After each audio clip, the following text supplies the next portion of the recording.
Coucou les loulous, j'espère que vous allez bien. Abonnez-vous. Je le dis parce que comme 70% d'entre vous regardent sans être abonnés, je me dis que vous avez peut-être oublié. Bref, aujourd'hui on va parler d'un monument du cinéma français. Et le problème avec ce film, c'est qu'il y a énormément d'intrigues, de personnages qui s'entremêlent. Si j'oublie de parler de quelque chose, c'est normal, je pouvais pas tout dire pour faire un résumé digeste. Enfin bref, il était une fois le fabuleux destin d'Amélie Poulain.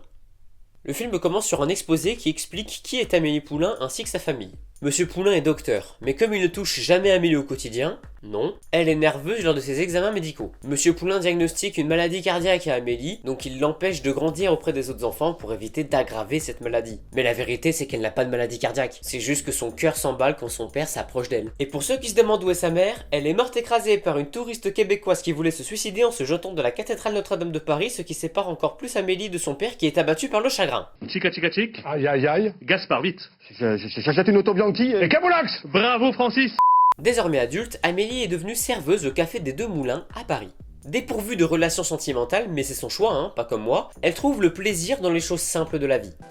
Plonger la main au plus profond d'un sac de grains, briser la croûte des crèmes brûlées avec la pointe de la petite cuillère. Elle prend plaisir à se poser des questions idiotes sur le monde ou sur cette ville qui s'étend là sous ses yeux.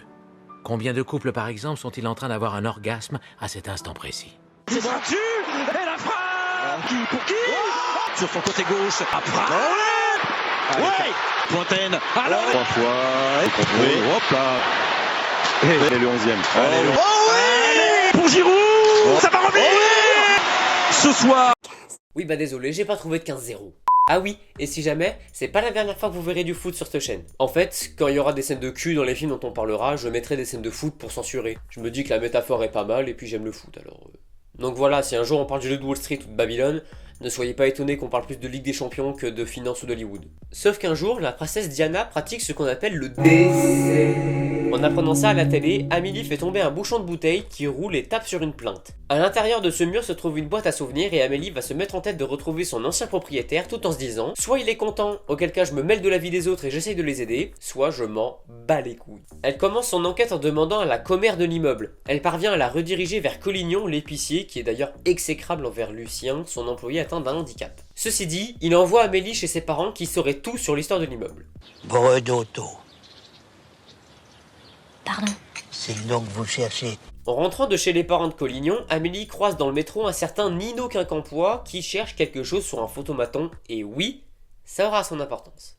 Dans les pages jaunes, elle trouve l'adresse d'un certain Dominique Bredotto, sauf que bon, il est un poil trop jeune pour avoir une boîte à souvenirs il y a 40 ans. Elle part alors à la recherche de tous les Dominique Bredotto de Paris. En rentrant chez elle, Amélie tombe sur Raymond, un habitant de l'immeuble qui ne sort jamais de chez lui car atteint de la maladie des os de verre. Une maladie qui rend les os d'une personne aussi fragiles que du verre. Ça handicape donc beaucoup au quotidien puisque le moindre choc risque de casser un os. Merci Tristan. Raymond lui apprend que l'homme qu'elle cherche ne s'appelle pas Bredotto, mais Bretodo. Et cette fois, c'est la bonne. Dominique Bretodo passe devant une cabine téléphonique qui sonne. Il décroche et c'est Amélie qui faisait un prank. Sauf qu'il trouve la boîte dans la cabine téléphonique. Amélie regarde alors l'émotion de Bretodo de loin. Sa mission a réussi, elle va alors s'occuper des autres, à commencer par son père. La nuit, elle va chez son père pour prendre son nain de jardin. Oui, ça aura son importance aussi. Lorsqu'elle revient, elle retrouve Nino qui, en partant, fait tomber un album de photos d'identité ratées qu'il collectionne. C'était pour ça qu'il traînait sous les photomatons. Elle étudie l'album photo et petit à petit, commence à tomber amoureuse de Nino. Au boulot, suite à une discussion sur le coup de foudre, Amélie a soudain une révélation. Joseph, le beauf du bar, et Georgette, la buraliste, se plaisent. Et Amélie va tout faire pour qu'ils se rendent compte. Bref, un jour, Collignon oublie ses clés sur sa porte. Amélie les récupère pour les lui rendre, mais alors qu'elle rejoint l'épicerie, Collignon humilie encore Lucien. Amélie décide alors de faire un double des clés.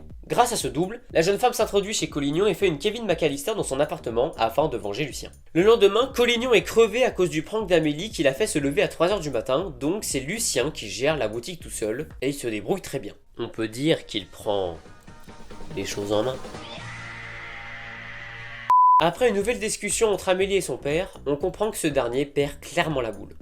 Tu vas bien en ce moment? Plutôt bien. Je crois qu'il y a quelque chose qui change et j'ai eu 2 crises cardiaques et j'ai dû me faire avorter parce que j'avais pris du crack pendant que j'étais enceinte.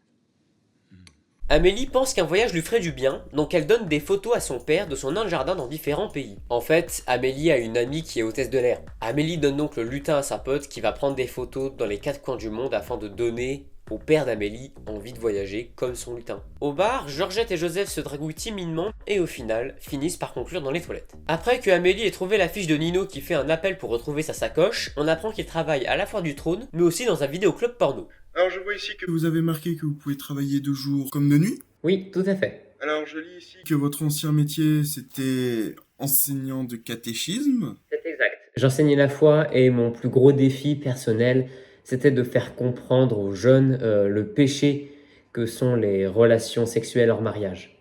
Et quel était votre métier de nuit? Alors j'étais gigolo. Elle fait un tour dans le train de la mort pour voir Nino qui lui caresse la joue sous son costume. Mais au lieu de lui donner l'album direct, elle lui lance alors un jeu de piste à Montmartre pour la retrouver. On aurait gagné un quart d'heure de film si elle avait juste donné la sacoche. Genre, Amélie.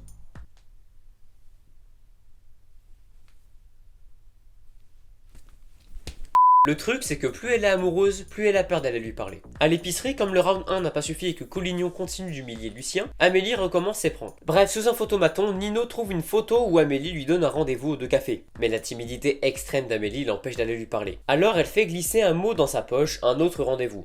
Mais comme avant, elle est trop timide pour aller lui parler, et elle loupe l'occasion de rencontrer Nino. Avec l'aide de Lucien, Raymond s'introduit chez Amélie et lui dépose une cassette. Cette dernière contient Raymond qui encourage Amélie à aller prendre le risque d'aller voir Nino. Allez-y, nom d'un chien.